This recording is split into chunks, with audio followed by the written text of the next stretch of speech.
That's when we started looking at those metrics.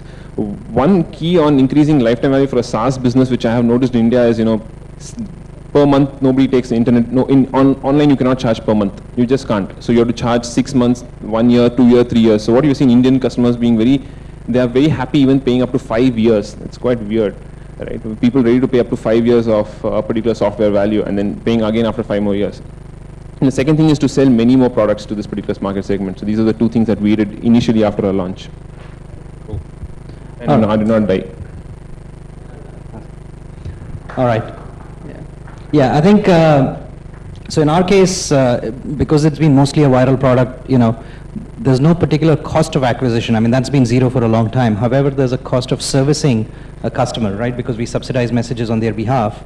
And if we estimate, a user gets, I don't know, 3 to 4 messages a day over a month and so on. So what we find is it costs about maybe, 1 or 2 rupees to service a customer to support the cost of messaging.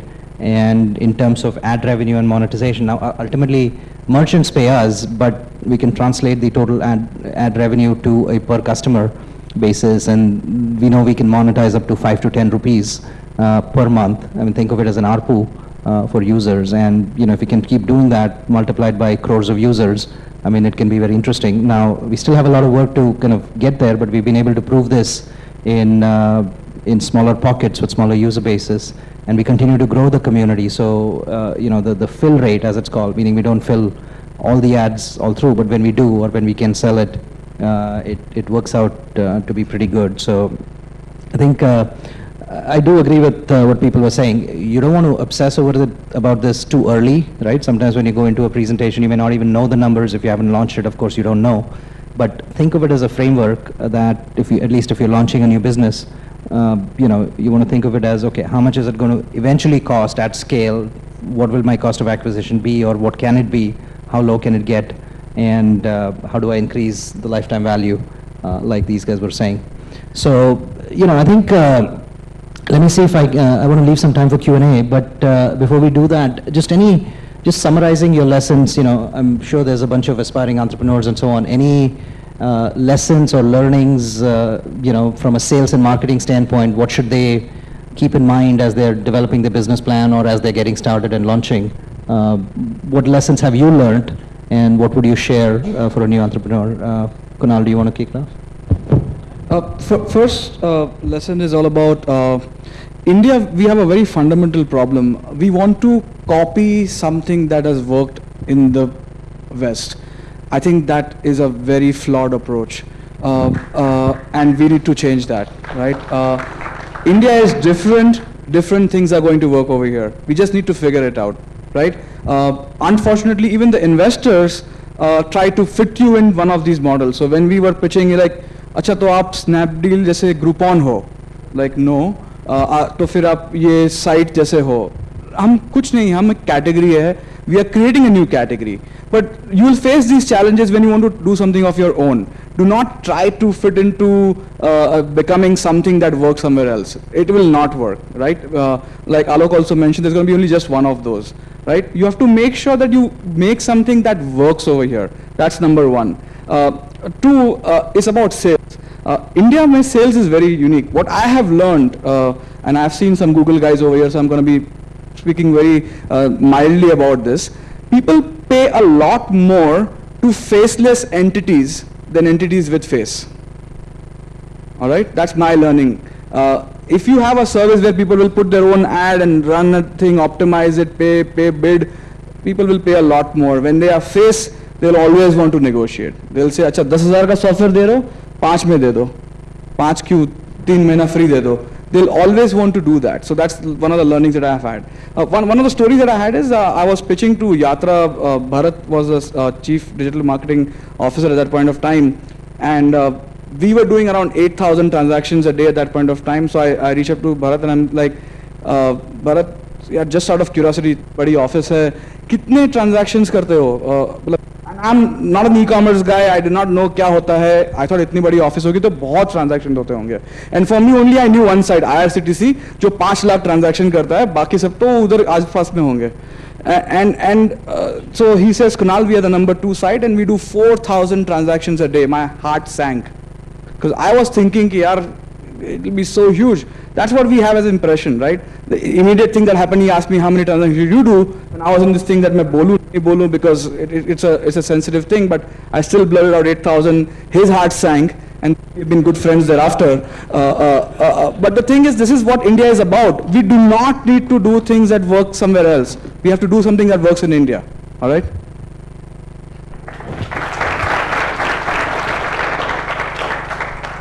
What I want to share very important is somehow most of the people who get into entrepreneurship, I'm not talking about the digital, I'm talking about a generic business. And if you want to do something big and large, with your MBA background or work for 10 to 15 years in a large size corporate, a lot of unlearning is required. A lot of unlearning is required. In fact, कभी सब कुछ भूल जाओ तो अच्छा होता है. तो I had spent 15 years in corporate finance, so a lot of learning was there, but that alertness to unlearn was also very strong. Why I'm telling you, because a lot of entrepreneurship or new businesses is all about exploration. It's all about exploring. And what most of the MBA colleges or what most of our academics or big profile jobs is this operation. It's like Vasco da Gama got into a boat and explored to come to India. He did exploration. He didn't do operation. He didn't go by the past analytics. He didn't drive his boat looking at a rear view mirror because there was nothing behind. And most of the operations that we all tend to do is driving a car looking at a rear view mirror. सामने धक्का आएगा, गिर जाओगे, मर जाओगे. Exploration करना है.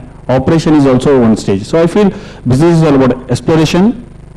The moment you explore, you do entrepreneurship. After you do entrepreneurship, you do operation. Now, the thing that happens typically is, after Vasco da Gama came and did this Portugal conquer, the Britishers came and did administration, which we call process and system. So, that operation part में बहुत फंस जाओगे, तो you will be trying to drive the business with a preconceived idea.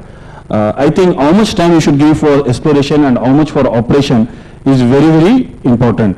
Especially in consumer business, पैसा है कि नहीं, in our kind of thing, the buzz has to on, like marketing. People say पैसा आने के बाद marketing करते हैं. Whatever you could do zero cost marketing, it has to keep on happening. A lot of people forget that also. Entrepreneurship, one also most important thing, we have a typical CEO kind of thing. एक chair होता है, एक big conference room होता है, then you have your typical 4 or 5 core team people, and you tend to do everything. Like you are involved in material, you are involved in methods, you are involved in money, you are involved in marketing, you are involved in machinery. Sometimes entrepreneurship at the exploration stage, what the entrepreneur has to figure out is, there are 5 things. Out of material, money, right now maybe the material is the most important thing. Till the time you find the cracking result for it, you take the bat and start batting. Maybe 6 months you don't conduct any meeting inside your office, give the next buy in your office to handle whatever little operations. In my case, I have done like this madness. 1 year vanished till the time I found the McDonald's or the Vista partnership, the American partnership. The next 6 months was like mad running till the time I raised the money. So sometimes it's very important to crack that big nail. Leave the operations to the second best guy. That's what my experience has been.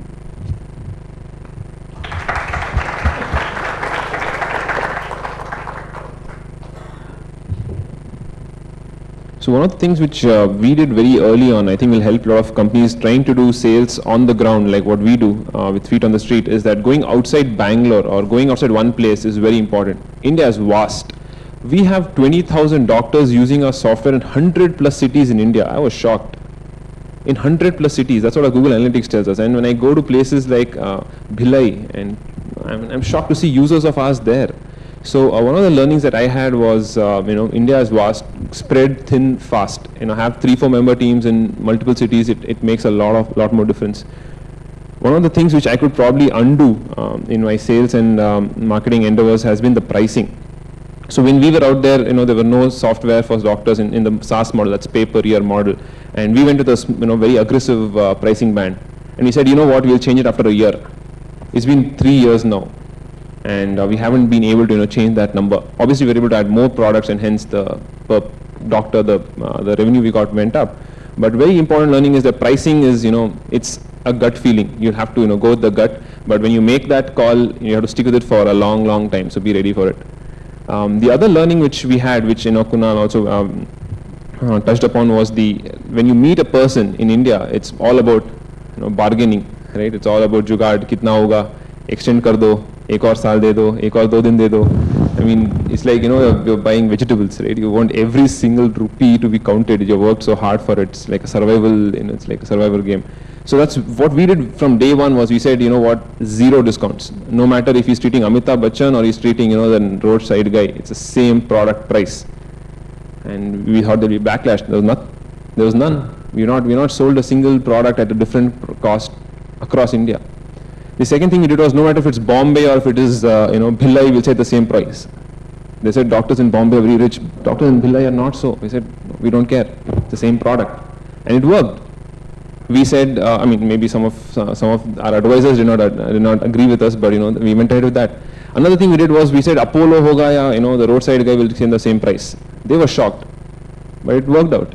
So I think keeping boundaries for yourself is very important. You can scale much faster with it. So we have been able to go to close to about 10,000 centers with our model and 20,000 doctors, because you have your boundaries. You don't it makes it easier to make decisions. Right? Even if you are my mother, I won't give you 1 rupee lesser. So so it makes it a lot more easy for your employees to believe you. So this is very important. I made a few notes. Let me just try to see if I can cover all of them. Yeah, one more thing which I find very difficult to understand is why there can't be better pricing models. I've been always asking myself, in one of the marketing forums we should ask ourselves is, there can be, I think pricing is one of the most awesome things that we can, try out with. The Tata Docomo has this 1 second, pay 1 paisa per second, and so many awesome new ways in which pricing can happen. App Store came out and you have this free recharges, actually just a pricing change. It's, So I believe that a lot of value will be created if we can think a lot harder about how pricing models can happen. I think there's a lot of things to learn from there. And one last thought I'll leave behind is, when we started off, one of the things which in sales and marketing which people used to tell me is, Shashank, your market is too small. It's only doctors, it's only this, it's only that, it's only it's only this many number of people, it's only these many number of lakhs of doctors. How will you do this? How will you do that? Screw that, right? No matter how niche your market is, it's a worldwide territory today. If you're online, you can cover the whole world. So don't fall into the trap of how big is your market. That's one of the last learnings I had. Thank you. All right. If I can just add a couple of quick comments and then open it up to the floor. I heard a few interesting ideas around the same theme, and I'll reinforce it. And this is somewhat contrary, actually, well, maybe not, but I'll just say it anyway. It's probably contrary to what Alok Kejriwal had an earlier session. Is he here still? Anyway, so what he was talking about, right? I think, see, there are some ideas that are naturally global, right? If it's hardware, the hardware is the same everywhere, and there's no reason why an Indian hardware company may be different from an American hardware company and so on. However, when you get to services and when you get to products that interact more closely with the ecosystem, with the customers, with the advertisers, merchant, and so on, and it depends on a case-to-case basis, so it's not a generalization. But in many cases, like these guys were saying, do what works for your market, and if your market in India is different, or at least the way I like to describe it is, we need more, Tirangi ideas, not Firangi ideas, really. And if you, So I've heard this a lot as well, right? Don't call it gupshup.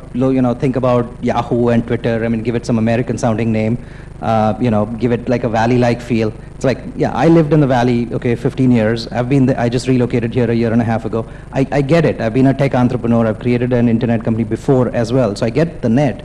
However, when you come to India, mobile is just so much bigger. Right? The numbers are indisputable. There's like give or take about 1 billion mobile subscribers and maybe 100 million web users. And it's not either or. Yes, internet will happen. Yes, India will become like US, but it's not today, right? So if you're running a business today, you got to do what your customers and market, listen to the customer, listen to the market, not the Gyanis that say, hey, wait a minute, 10 years from today, everybody is going to be using Twitter, so why bother? Well, by that token, nobody should be starting any companies because we'll all be we'll be part of America anyway. So I don't know, but anyway. So just wanted to leave that note. One last other thing we learned in terms of product was make it easy. Less is more. Our product actually got used more and shared more when we made it easier to use. So less features and so on. But I could elaborate more. I think we're running short of time. So can we take a few quick questions and, for anyone on the panel? And I just urge, please be brief and get directly to the question rather than the story behind the question.